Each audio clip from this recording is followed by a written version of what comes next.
And then you kept coming at us. And now you got black people saying, hold on a minute.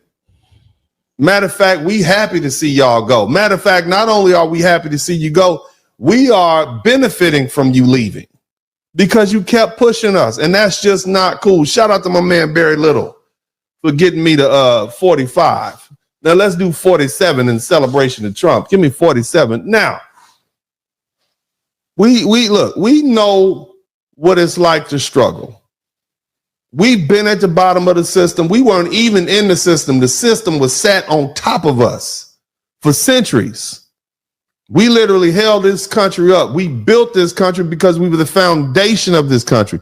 We paid into it with blood, with sweat, with tears. They literally used black women as baby making machines. They had breeding farms in some of these places in North Carolina and Baltimore and New York. They had breeding farms, and black women were literally breeding the children to be sold into the economy to do labor.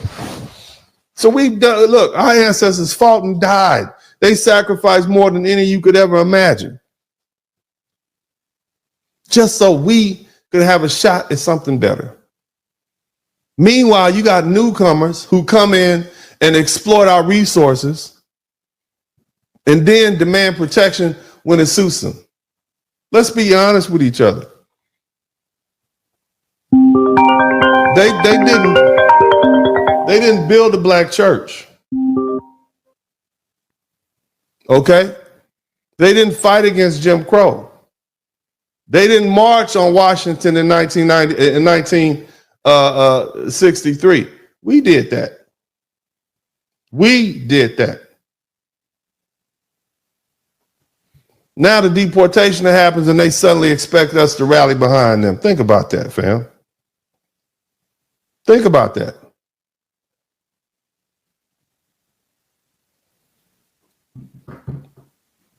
Where was the solidarity when black Americans were being pushed out of jobs and out of neighborhoods and out of our business? Where was the solidarity when immigrant-owned stores set up shop in our black communities and refused to hire us? Where was the solidarity when these Hispanic gangs in Los Angeles were shooting and killing unarmed, innocent black folks who were just trying to live in their neighborhoods where they had been for generations?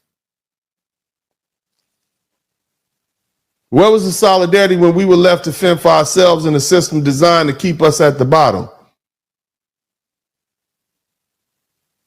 Let me tell you something about illegal immigration. Even Mexican-American leaders understood that illegal immigration was a problem. Let's talk about the real history of illegal immigration or immigration and labor in this country. Julio Cesar Chavez, one of the greatest Mexican-American leaders and labor organizers. He stood firmly against illegal immigration. That's right. Chavez knew that undocumented illegal workers were used to drive down wages and hurt American workers and undermine our labor rights. In 1974, 50 years ago, Chavez led a protest against illegal immigration, arguing that businesses were exploiting undocumented workers to weaken unions and cut wages for legal workers. And he called them strike breakers. And he fought against their use in agriculture. See, this is why they don't bring him up. That's one of their greatest leaders. They rather bring Dr. Martin Luther King, because when you start digging into what their own leader said, he was a labor leader. He contradicts the foolishness that they're doing right now. And the reason is he saw firsthand how business owners collaborated with illegal immigrants to undercut the wages of hardworking Americans. This includes Black, Latino, and white American laborers. Chavez, in his wisdom, knew that the unchecked immigration wasn't just an issue of legality. It was an issue of economic survival, the same thing I'm talking to you right now about. We see the same pattern today. Business owners love illegal immigration because it gives them a cheap, exploitable labor force. And guess who suffers? Well, they pocket the money. They still charge you the same price. They're not going to give you, they're not going to reduce the price because they're getting the labor cheap. They still pocket it. So who suffers? Number one, the American worker. And as far as this particular conversation, black men in particular are pushed to the back of the hiring line because we're unable to compete with the under the table labor prices that's driving the wages into the ground. So even when one of the greatest Mexican or Latino civil rights leader, he could recognize that illegal immigration was a problem, and you can't. Why are we expected to support something that actively harms our communities? Look, we have 45 super chats. Get me to 50, because I know ain't near one of y'all know who Julio Cesar Chavez was. And everybody on the internet should be using that in their response when people talk about these illegal immigrants up here being sent home and working here without their papers. But here's the thing. Let's expose one of the greatest lies in this entire debate. The best argument that illegal immigrants can put forward is that they're doing the jobs that Americans won't do. I want you to think about just how un-American that is. I want you to think about that. Think about what they're really saying about Americans. They're saying Americans are lazy or too lazy to work hard. That's what they're saying. And that's an insult hidden in their so-called defense. But here's the truth. Americans aren't lazy. Americans are innovators. Americans find ways to fill gaps. The moment these illegal immigrants leave, the work is still going to get done. While blacks cannot emulate ethnic immigrants, where is blackness in the rainbow? During the last 3 decades, it has become politically correct to dump blacks and their racial problems into broad categories such as ethnic issues, special interest, and minority groups. It is also popular now to view the grievances of all groups as equal in all respects, placing blacks into an aggregation of dissimilar groups and equating their circumstances with other minorities as little more than political sleight of hand, an illusion of equality in a so-called colorblind American society. America is far from being colorblind, and equality exists only in the minds of those who pretend that inequality is equality. It is disingenuous to equate Black Americans' conditions with any other ethnic, religious, or so-called disadvantaged minority. Blacks have a unique history in this country, and that their status was predetermined by the dominant society's national public policy on the use of Black Americans.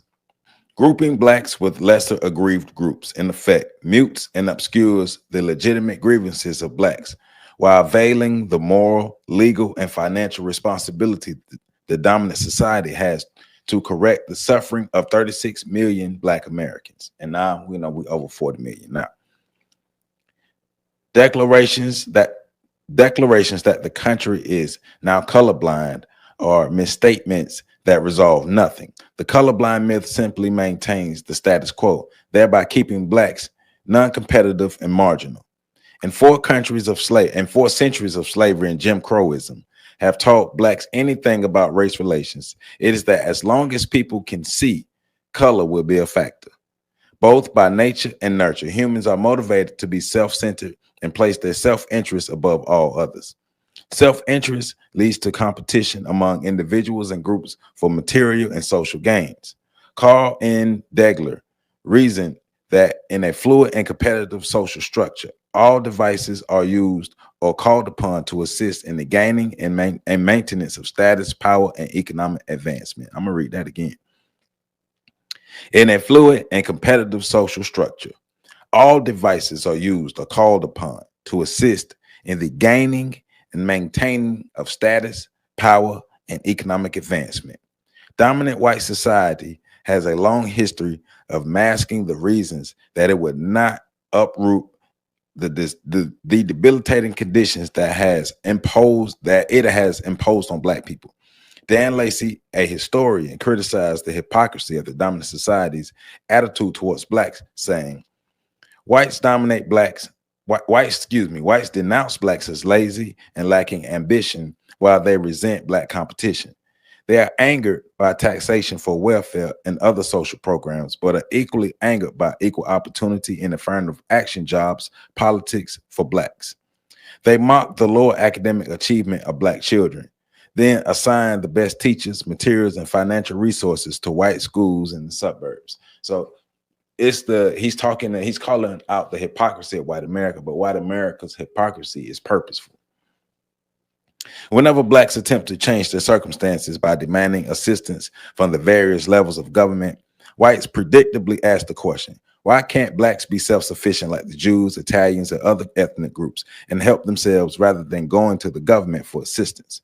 Some blacks, those who lack competitive skills and income opportunities, ask government and white society for public assistance because they prefer public aid to stealing what they need.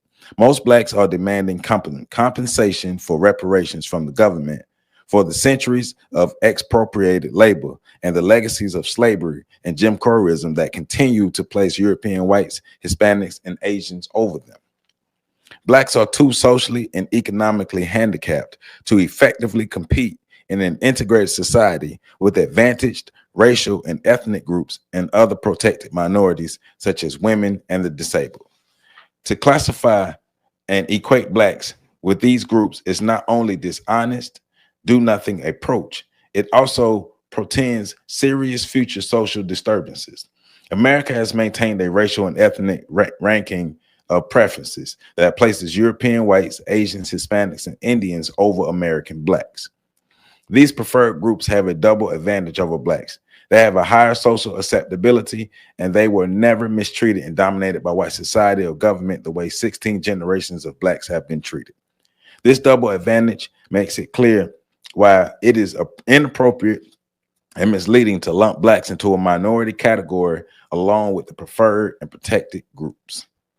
In addition, it is not possible for blacks to emulate immigrant groups because these groups have always had options to help them rise from one social class to another after they arrived in America. Immigrants were never burdened with the experiences or the legacy of slavery and Jim Crowism. They came to America with hope and belief that the situation here would be better than their country of origin. Centuries of immigrants have entered this nation believing that this was the land of unlimited opportunity, where a person was free to advance and go as high as his skills and God-given talents would take him. Welcome back. Welcome back. Welcome back. Happy Monday. Welcome back to On the Shoulders of Giants. I am Joseph Ward, continuing my reading of Dr. Claude Anderson's amazing book, Black Labor, White Wealth, The Search for Power and Economic Justice. This is chapter 5, why blacks cannot emulate ethnic groups.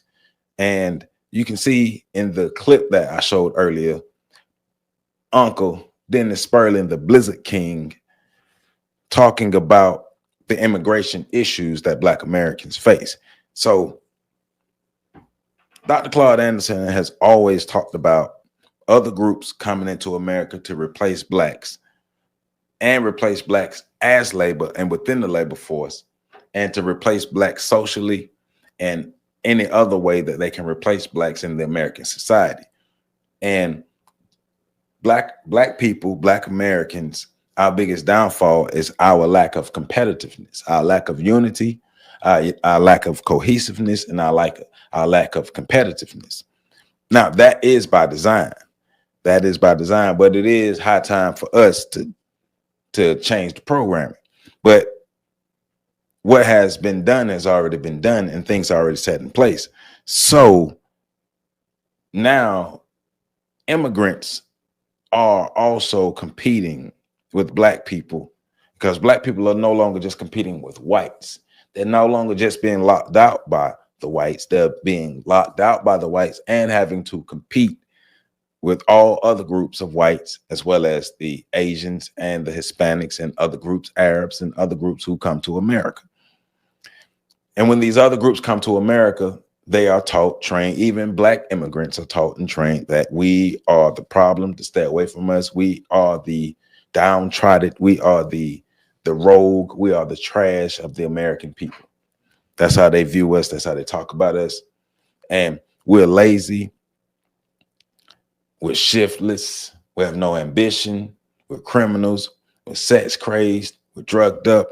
All the negative things that they can think of, they think of them and they say about us, and they tell these other people, and the word spread.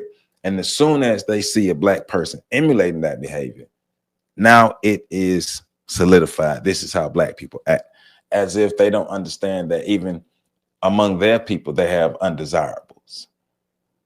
Everybody, every group of people have undesirable degenerates. Every group of people does, but it's exasperated when it comes to black Americans. But the larger issue is the competitive issue, because we are now competing with many groups of other people on one end, and we're being lumped in with these other groups of people on the other end as far as our social problems, our social issues. Other groups co-opt our problems, our movements, the things we speak out about. It always get co-opted or lumped into. So that's why Dr. Claude Anderson has always fought back against the title of minority or all these other inclusive titles. So the delineation that is going on within the FBA community, I'm not against it, because delineation does need to be made, because black Americans have been spit on, stepped on, squatted on by all these other groups who claim to be our allies. They're allies when it comes to aligning with, so-called aligning with our issues and taking over our issues, but they're not allies when it comes to actual real help and tangible outcomes.